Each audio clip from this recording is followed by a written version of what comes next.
இந்த ரோட் ஷோவே வந்து பாஜக மோடியை பார்த்து ஸ்டாலின் காப்பி அடிச்சிருக்காரு.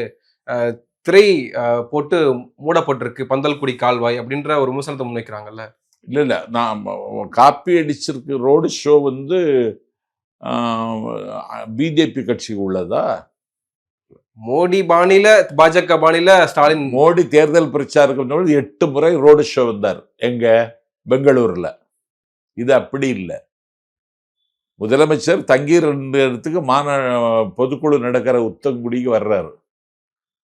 நானும் அந்த பொதுக்குழுக்கு போறதுக்கு என் தம்பி சுப்பிரமணியன் கார்ல புறப்பட்டு போறேன். போக முடியல. முதலமைச்சர் வர்றாரு. முதலமைச்சரை பார்க்க 2 வரிசையில் ஆண்களும் பெண்களுமாக நிற்கிறாங்க. அதனால ஒரு யுத்த காலம் வரப்போகிறது. மக்கள் மத்தியில் நம்ம செல்லுகிறோம்.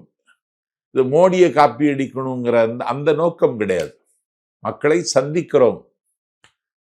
அதுக்காக நம்ம திட்டமிடுகிறோம். நம்ம செய்த சாதனைகளை அவர்கள் உணர வேண்டும்.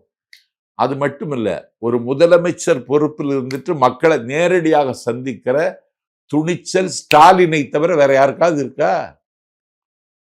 இந்த அரசின் மீது எந்த குற்றச்சாட்டாவது பொதுமக்கள் வைக்கிறாங்களா? கிடையாது. அதனால திமுக தான் வெற்றி பெறும். இந்த பலனை நேரடியாக அனுபவித்தவர்கள் அதை நிரூபிப்பதற்கு வாக்குச்சாவடிக்கு என்றைக்கு வரும்னு காத்திருக்கிறாங்க. எடப்பாடிக்கு பிஜேபிக்கு வாக்களிக்க வேண்டிய கட்டாயம் தமிழர்களுக்கு ஏன் வரணும்? இல்ல சிறப்பான ஆட்சியை ஸ்டாலின் கொடுக்குறாரு அப்படின்னா ஏன் வந்து திரைச்சிலை போட்டு அது கால்வாயை மூடணும் அப்படின்ற கேள்வி முன்வைக்கப்படுதுல்ல. அதாவது திரைச்சிலை போட்டு அது வந்து இந்த கூவத்த மாதிரி ஒரு இது. அதுல முதலமைச்சர் வர்றாரு.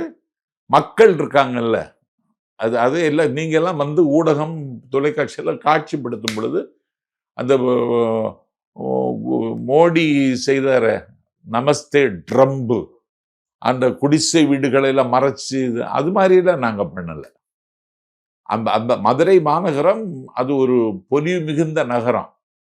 அந்த நகரத்துக்கு எந்த களங்கமும் வந்துவிடக்கூடாதுன்னு அதை மறைச்சிட்டு நம்ம அதை காட்சிப்படுத்துது. அதுல வேற நோக்கம். விமர்சனங்கள் வந்ததுக்கு அப்புறம் ஸ்டாலின் நேரடியாக போய் பார்க்கிறாரு, கலாய்வு பண்றாரு. ஆமா. ஆனா அதிகாரிகள் மீது என்ன நடவடிக்கை எடுக்கப்பட்டிருக்கு, ஏன் தூர்வாரப்படாம இருக்கு அப்படின்ற கேள்வி எல்லாம் அதிமுக கேட்கிறாங்க. அது எடுத்துருவாங்க.